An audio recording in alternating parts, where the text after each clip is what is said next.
Xin chào mọi người, chào mừng mọi người đã quay trở lại với những chuyến đi của On The Mars tụi mình. Hiện tại thì tụi mình đang ở ga tàu cao tốc Đại Lý để chờ tàu đi tiếp tới Quý Châu. Mà kể cho mọi người nghe thì tụi mình suýt chút nữa đã không mua được vé tàu đi Quý Châu rồi á. Vì cứ nghĩ là làm sao có thể hết vé được, nên là không chịu mua trước. Cuối cùng tới sát ngày thì mấy chuyến tàu đều hết sạch vé. Chỉ còn đúng duy nhất một chuyến là chuyến sớm nhất, xuất phát lúc 7 giờ sáng thôi.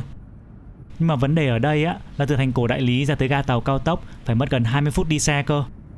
Thế nên là hôm đó tụi mình phải dậy từ 5 giờ sáng để chuẩn bị. Lúc chờ tàu đứa nào đứa đấy ngáp ngắn ngáp dài. Lịch trình của tụi mình thì sẽ là đi tàu cao tốc từ ga Đại Lý tới ga Bắc Quý Dương, thủ phủ của tỉnh Quý Châu. Rồi tiếp tục đổi tàu để đi tiếp tới ga Nam Khải Lý. Đây là ga tàu gần đích đến tiếp theo của tụi mình nhất, đó là Thiên Hộ Miêu Trại. Sau khi xuống tàu tại ga Nam Khải Lý, tụi mình tính đi xe buýt cho rẻ cơ. Nhưng mà ra tới cửa là mấy công ty limousine vây vào chào giá om sòm. Tụi mình đánh liều thử trả giá bằng với giá xe buýt, tức là có 35 tệ một người thôi. Ai ngờ họ ok luôn. Thế là vừa được xuất phát sớm hơn này, lại vừa được đi nhanh hơn, mà ghế ngồi còn thoải mái nữa. Chào mừng mọi người đến với Thiên Hộ Miêu Trại. Vừa tới cổng là tụi mình thấy ngay một dàn các bà, các cô mặc đồ truyền thống của người Miêu, đứng xếp hàng ngay ngắn, nhảy những điệu nhảy truyền thống để chào đón các du khách. Vé vào cửa Thiên Hộ Miêu Trại thì là 110 tệ. Giá này thì đã bao gồm cả vé xe buýt di chuyển 2 chiều rồi nha. Nhưng mà mọi người đặc biệt lưu ý là xe buýt này sẽ chỉ chở khách từ cổng phía ngoài vào tới cổng làng thôi nhé. Còn phía trong làng thì sẽ không có phương tiện công cộng nào cả đâu. Mà kiếp nạn của tụi mình là khách sạn nằm ở tận phía trong cùng của làng, thế nên là kéo vali đi bộ chắc là sảng hồn luôn quá. Nhưng mà rất may là tụi mình có liên hệ được với khách sạn để nhờ họ hỗ trợ, và họ có điều một chiếc xe máy tới chở vali về hộ tụi mình. Còn tụi mình thì có thể đi bộ thong dong ngắm cảnh trên đường về luôn. Dòng sông chảy qua giữa làng này thì có tên là sông Bạch Thủy. Con sông này thì chia ngôi làng ra làm 2 phần và được kết nối với nhau bằng 6 cây cầu với kiến trúc cổ rất độc đáo. Những cây cầu này thì có tên là cầu Phong Vũ và được gọi theo số thứ tự từ số 1 cho tới số 6, theo chiều từ bên trong cùng ra tới cổng làng. Và khách sạn của tụi mình thì nằm gần cây cầu Phong Vũ số 1, cây cầu xa nhất. Thế nên là mọi người hiểu vì sao tụi mình phải nhờ khách sạn tới chở hộ vali về rồi đó.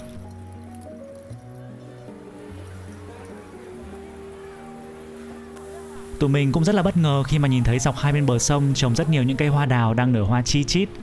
Thêm cả quả nắng chiều hoàng hôn vàng ươm chiếu lên mặt sông nữa. Tự dưng chẳng đứa nào muốn đi nhanh để về khách sạn nữa cả. Ngồi dưới mấy tán hoa anh đào trong ánh nắng chiều nhẹ nhẹ và lấp lánh trên mặt sông, nghe thôi cũng thấy chữa lành rồi. Có cho tụi mình ngồi thế này cả ngày cũng được luôn á. Nhưng mà có điểm này cá nhân tụi mình lại thấy hơi không thích. Đấy là cây cối ở đây bị quấn đèn quá là nhiều. Dây đèn còn dày cộp cơ. Có cây còn bị cuốn đen xì từ thân lên tới ngọn, không thấy chừa chỗ nào luôn. Nghĩ thế cũng tội. Tha thẩn một hồi lâu xong thì tụi mình cũng nhớ ra là phải về khách sạn nhận phòng nữa. Khách sạn của tụi mình đây nha, nó nằm trong một con ngõ nhỏ gần phía cầu Phong Vũ số 1. View của sổ phòng thì cực xịn luôn.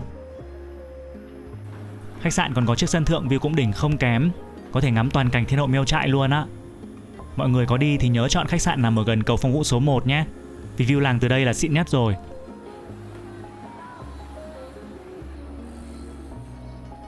Tụi mình ngồi ngắm hoàng hôn trên sân thượng cho tới lúc mặt trời lặn hẳn rồi mới ra ngoài đi ăn tối.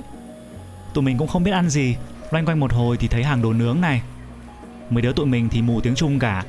Google dịch thử thì thấy biển đề là 10 tệ 5 xiên. Thấy rẻ quá thế nên là lựa xiên rất nhiệt tình. Nào là mực, nào là gà, rồi là thịt lợn đen, rau củ quả ê hề. Mà thấy họ nướng cũng giống trên Sapa nhà mình nha, vị cũng ngon á. Mà ở đây người ta ăn chấm với ớt bột, cay xé lưỡi. Nhưng mà tới lúc tính tiền thì ôi thôi, bay ngay gần 300 tệ. Vì không phải xiên nào cũng cùng giá như trên biển.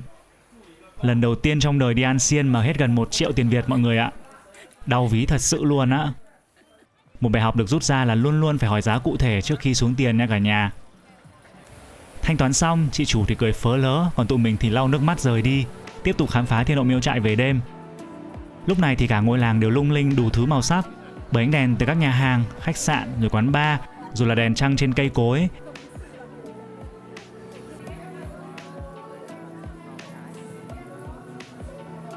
Mấy cây cầu Phong Vũ này cũng không ngoại lệ, đèn vàng rực luôn á. Lượng người đổ ra đường thì cũng đông hơn hẳn. Xung quanh hai bên đường cũng tấp nập hàng quán, bày bán rất nhiều các món ăn đặc sản của vùng núi Quý Châu này. Món xôi này nhìn giống xôi ngũ sắc của vùng Tây Bắc mình nè. Tính ăn thử một ít thôi mà người ta bán cho một bát đầy ú. Mà ở đây người ta ăn cùng với loại bột gì đó trộn với đường. Vị bùi bùi, ăn nhanh ngấy lắm. Còn đây hình như là món đậu phụ lông, một món đậu phụ lên men của Trung Quốc. Phía ngoài miếng đậu được bao phủ bởi một lớp lông trắng mịn do được ủ men tự nhiên. Mùi của món này thì khá là nồng nha. Tụi mình chỉ đứng từ xa thôi cũng ngửi thấy rõ mồn một luôn. Trở về phòng khách sạn để nghỉ ngơi mà vẫn phải ngó ra cửa sổ để ngắm cảnh đêm xíu nữa. Thực sự là bị mê chiếc view này quá.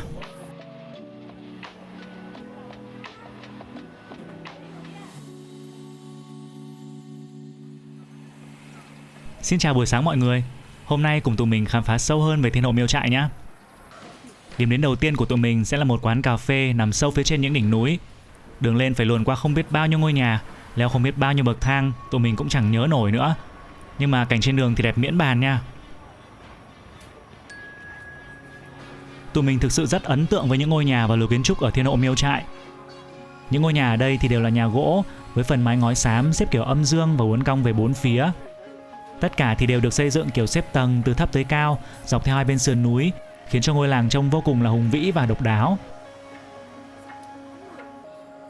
Đi hết con dốc này nữa thôi là tới rồi. Nhìn sang bên đường là một hàng hoa lê trắng nổi bần bật trên nền mái ngói xám của những ngôi nhà xung quanh.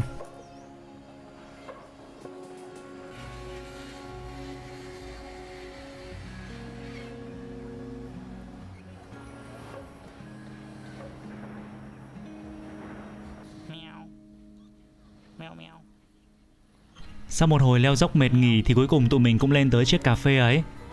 Quán có cái tên nghe rất là lạ, cà phê chuồng lợn. Ban đầu tụi mình cũng không hiểu vì sao mà quán xinh như thế này lại có cái tên nghe buồn cười như thế. Mò mẫm thông tin thì hóa ra quán được cải tạo từ nền của một chuồng nuôi lợn đã bị bỏ hoang khá lâu rồi. Cũng phải phục chủ quán này lắm nha, biến từ một thứ chả liên quan gì trở thành một không gian đẹp và thơ như thế này. Và đây chính là thứ đắt giá nhất ở quán, chiếc view 360 độ bao quát trọn vẹn cả ngôi làng vào trong tầm mắt.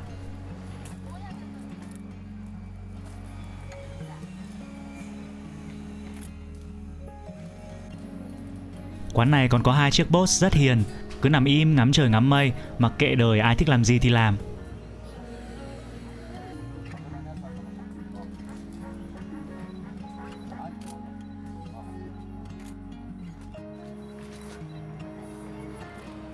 Nước uống của quán thì tụi mình đánh giá là cũng ngon nha. Mức giá thì hơi cao, nhưng chắc quá nửa là tiền view với không gian rồi.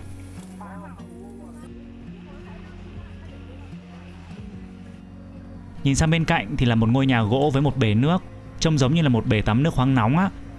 Tụi mình cũng không biết là có tắm được thật không, nhưng mà được cái chụp ảnh cũng đẹp.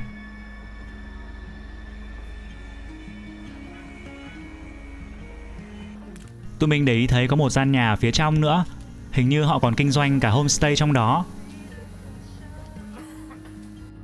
Ở tầng 1 thì là một phòng đọc sách với không gian hoàn toàn bằng gỗ. Ngồi học ở đây đúng thích luôn á. Không gian thì vừa thư thái nhẹ nhàng, mà view thì cũng hiếm có khó tìm nữa chứ.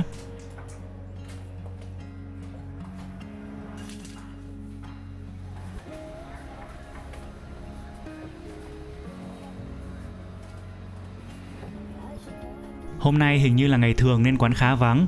Tụi mình mỗi đứa ngồi một góc, chẳng cần trò chuyện gì nhiều, cứ lặng lẽ tận hưởng bầu không khí trong lành và yên tĩnh ở đây.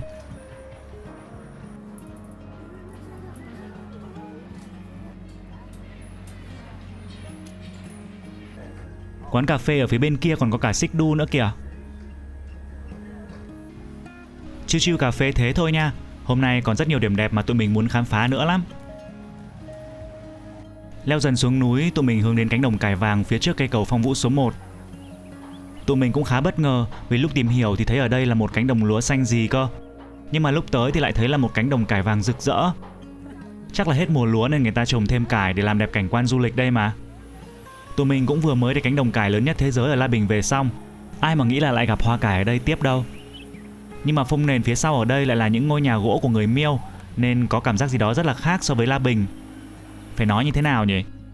Trông nó có gì đó rất là cổ tích á.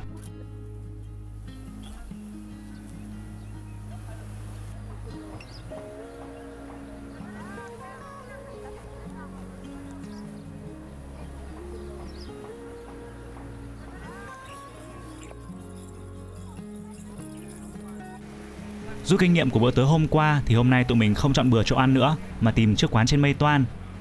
Mà nghe nói là tới Quý Châu thì nhất định phải ăn lẩu cá dưa chua, thế nên là tụi mình cũng gắng kiếm cho bằng được một nhà hàng bán món này. Trên đường tới nhà hàng, tụi mình lại đi qua bờ sông Bạch Thủy, lại mải mê lang thang ở đây thêm một lúc nữa.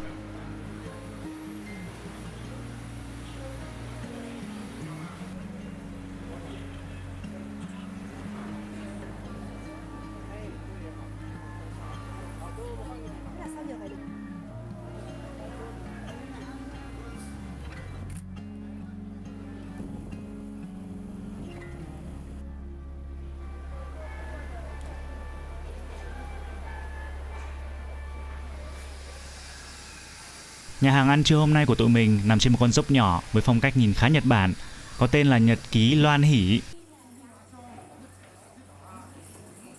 Nhà hàng này trông vậy chứ giá cả rất hợp lý nha. Tụi mình gọi một combo lẩu cá dưa chua cho 4 người với giá 166 tệ và gọi thêm một vài món ăn thêm nữa thì tổng bill hết tầm gần 200 tệ thôi. Với không gian sang xịn như thế này mà giá cả như vậy thì tụi mình thấy thực sự rất là hợp lý. Nồi lẩu cá ở đây nhìn rất hấp dẫn và nó ngon thiệt nha mọi người. Nước dùng chua thanh chứ không hề có vị dầu mỡ hay là cay tê như những món lẩu thường thấy ở Trung Quốc.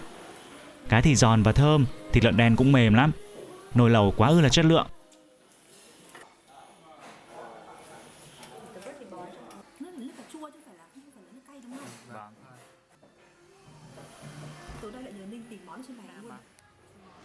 Sau bữa trưa rất là ưng cái bụng, tụi mình lại nạp đầy năng lượng để đi tiếp. Lang thang ở trong làng mới thấy là Thiên Hộ Miêu Trại thực sự rất rộng nha. Những ngôi nhà trải dài hai bên triền núi từ chân lên tới đỉnh với hàng trăm ngõ ngách nhỏ.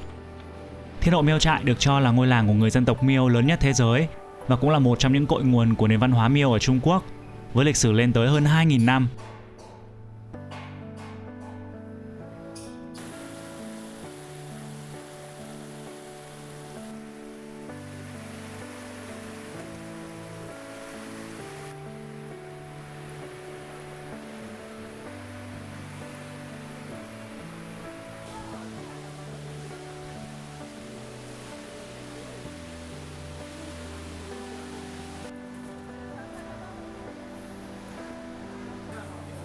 Hôm nay nhiệt độ ngoài trời thì khá cao, cũng phải tầm 26-27 độ á. Nhưng mà không khí trên núi thì nhiều gió nên chỉ cần chui vào bóng râm thôi là mát rượi rồi.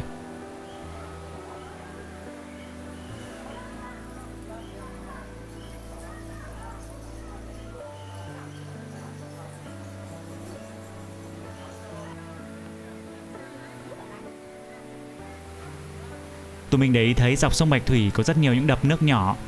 Phía trên là những con đường nhỏ đi qua sông, còn phía dưới tạo thành các dòng thác êm đềm. Mùa này nước sông khá phẳng lặng và trong vắt. Nhưng mà mùa mưa tới kéo theo những dòng lũ đổ về, dòng sông hiền hòa này sẽ trở nên vô cùng hung tợn. Xem những video về mùa mưa lũ thì thấy nước lũ đục ngầu dâng lên cuồn cuộn, nhìn khá là đáng sợ nha.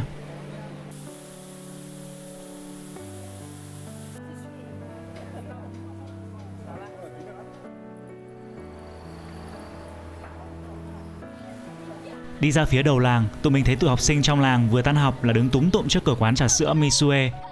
Tụi mình cũng tranh thủ mua cốc trà sữa để giải cơn khát, mà xếp hàng không lại với tụi trẻ con này, nên phải order qua app điện thoại cho nhanh. Quẹt mã QR bằng Alipay hay là WeChat thì đều được nhé mọi người.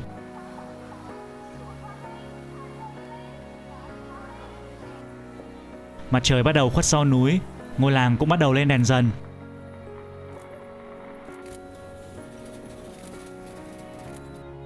Để ý mới thấy là các nhà hàng to to ở đây đều có các bạn nữ người dân tộc Miêu mặc trang phục dân tộc rất là lộng lẫy, đứng trước cửa nhảy múa để thu hút khách tới nha. Bạn nào trông cũng rất là tự tin và nhảy cũng rất là đẹp.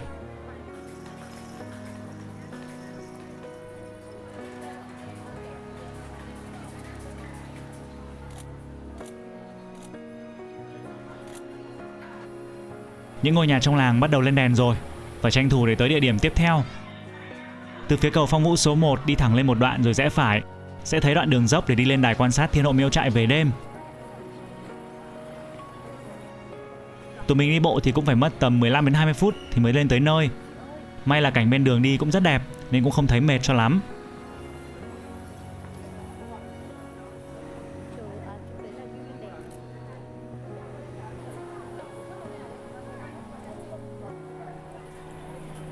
Từ trên này nhìn xuống thì cả ngôi làng hiện ra vô cùng là hoành tráng. Tụi mình ngồi chờ cho tới lúc trời tối hẳn. Lúc đó thì cả ngôi làng đều ngập tràn cho ánh đèn rực rỡ. Khung cảnh lúc ấy thực sự rất ấn tượng.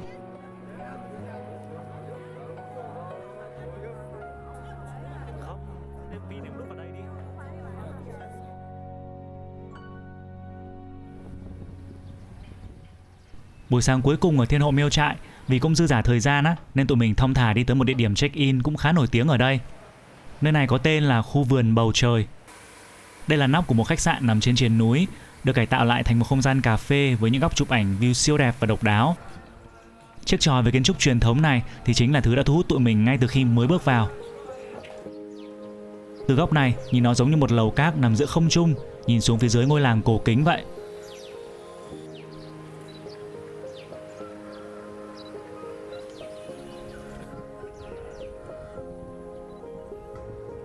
Góc ảnh này cũng vô cùng độc đáo luôn nè.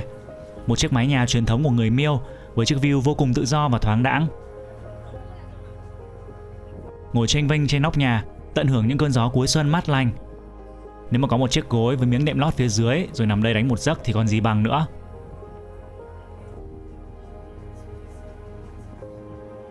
Nhìn vậy thôi nhưng mà mọi người đừng sợ nha. Đây chỉ là người ta làm giả mái nhà để làm góc check-in thôi, chứ thực tế thì rất an toàn.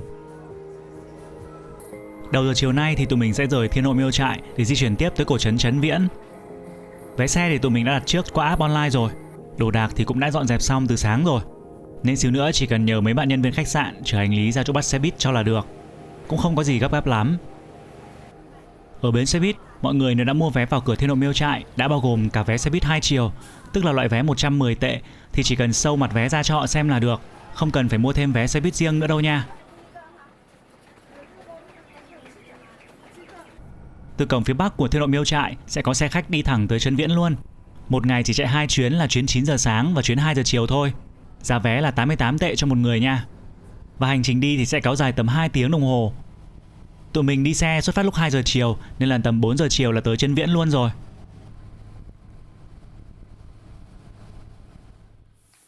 Đây là homestay của tụi mình ở Trấn Viễn. View cửa sổ của tất cả các phòng ở đây thì đều như thế này nha.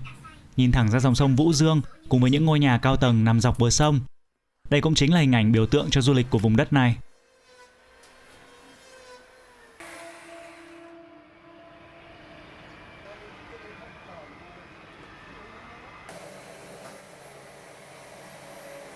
Nắng hoàng hôn quá đẹp khiến tụi mình phải nhanh nhanh chóng chóng cất hành lý rồi chạy ra ngoài đi chơi ngay.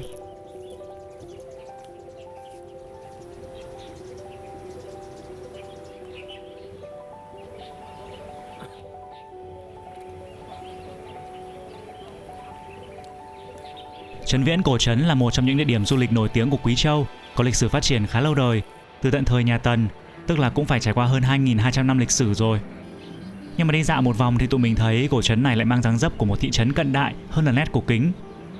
Hai bên bờ sông được quy hoạch khá chỉn chu và sạch sẽ. Những ngôi nhà ở hai bên bờ sông thì có kiến trúc đồng bộ, kết hợp giữa kiểu nhà cao tầng hiện đại với mái ngói cổ kính.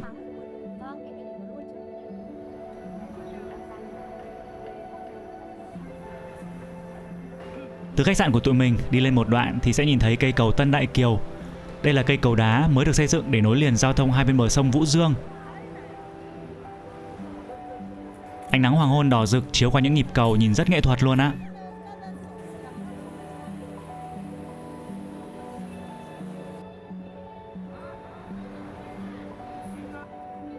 Đi dạo dọc bờ sông, tụi mình vẫn có thể cảm nhận rất rõ sự tấp nập của thị trấn này. Mọi sinh hoạt của con người thì dường như đều diễn ra tại hai bên bờ sông. Dưới sông thuyền bè du lịch vẫn tấp nập, còn trên bờ thì người dân tụ tập trò chuyện, câu cá rất yên bình.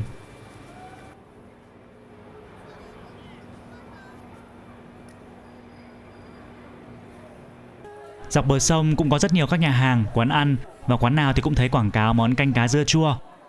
Mặc dù là đã ăn món đó ở Thiên Hộ Miêu Trại rồi, nhưng mà tụi mình vẫn muốn thử xem là ở Trấn Viễn vị nó có khác gì không. Hình như nhà hàng nào ở Trấn Viễn cũng đều cho khách tự chọn cá tươi bơi trong bể, rồi họ mới đem đi chế biến. Nồi lẩu trông hấp dẫn chưa này mọi người? Vị cũng rất là ngon nha. Cá còn tươi sống nên ăn thơm và mềm lắm luôn. Tụi mình gọi theo combo nên là còn có thêm một đĩa nộm váng đậu này, một đĩa bánh phở đã được cắt miếng, một đĩa dưa chuột muối lạnh và một đĩa thịt lợn sấy xào nữa. Cả bữa tối hôm đó cho 4 người, bao gồm cả đồ uống, là tổng hết hơn 250 tệ. Cũng khá hợp lý ha. View ngồi ăn tối cũng miễn chê luôn nè.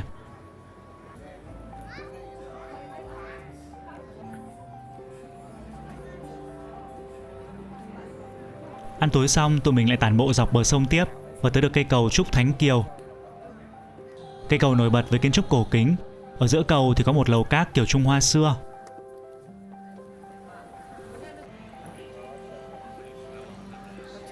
Đi qua cây cầu này là phố cổ Hưng Long.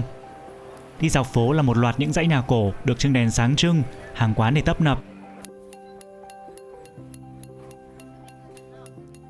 Khu nhà này là bảo tàng Trấn Viễn, nhưng giờ thì đóng cửa mất rồi. Sáng mai tụi mình sẽ quay lại. Đèn lồng vàng ở phía ngoài nhìn rất đẹp và lộng lẫy.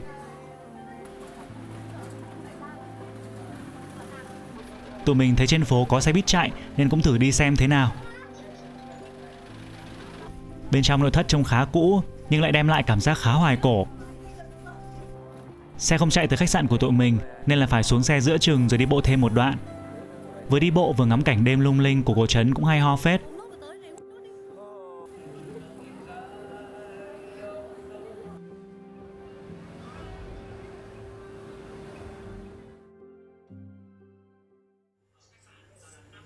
Sáng hôm sau tụi mình dậy sớm để tranh thủ tham quan phố phường lúc còn chưa đông người.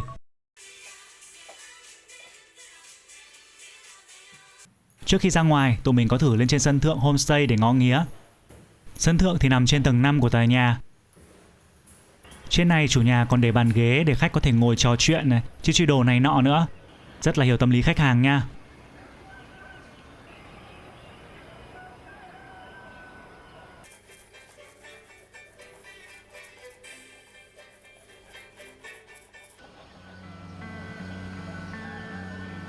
Sáng nay thì tụi mình chọn đi xe buýt ra thẳng cầu Trúc Thánh Kiều luôn. Tụi mình tới sớm quá nên là nắng còn chưa vào tới cầu nữa.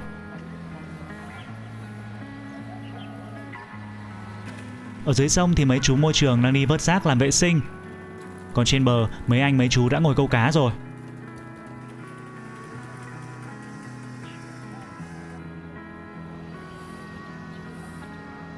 Giờ thì tụi mình mới nhìn thấy rõ kiến trúc của cây cầu Trúc Thánh Kiều. Cảm giác đúng như là đang trong một bộ phim cổ phong Trung Quốc á.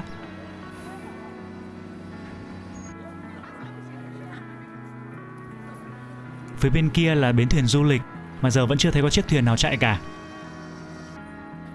Nước sông Vũ Dương thì có màu xanh lục nha mọi người. Dưới ánh nắng màu nước lại càng rõ hơn.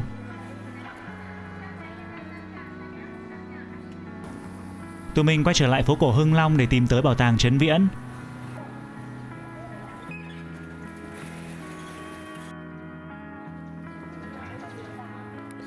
Bảo tàng Trấn Viễn mở cửa miễn phí cho du khách tham quan luôn này. Thời gian mở cửa là từ 8:30 sáng cho tới 5:30 chiều nhé. Ở bên trong bảo tàng thì trưng bày rất nhiều các cổ vật và những câu chuyện lịch sử liên quan tới sự hình thành và phát triển của cổ trấn từ thời cổ đại cho tới nay. Vào đây tụi mình mới biết là cổ trấn này từng đóng vai trò quan trọng trên con đường giao thương giữa Trung Hoa và vùng phía Nam cũng như là khu vực Đông Nam Á, trong đó có Việt Nam mình.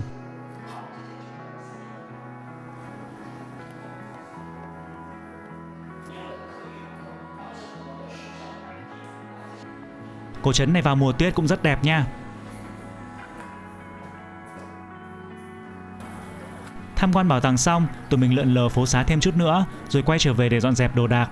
Chiều nay sẽ lên tàu quay trở lại Quý Dương. Không biết là do tụi mình chưa tìm hiểu hết hay là do Trấn Viễn khá nhỏ, nên là tụi mình thấy 2 ngày 1 đêm ở đây là vừa đủ á. Nếu ở lâu hơn thì sẽ hơi chán nha. Mọi người có thể cân nhắc cho lịch trình của mình nếu có dịp ghé thăm Quý Châu nhé. Giờ thì tụi mình xin phép tạm biệt và hẹn gặp lại mọi người ở vlog tiếp theo. Hứa hẹn sẽ là một vlog vô cùng đặc biệt đó.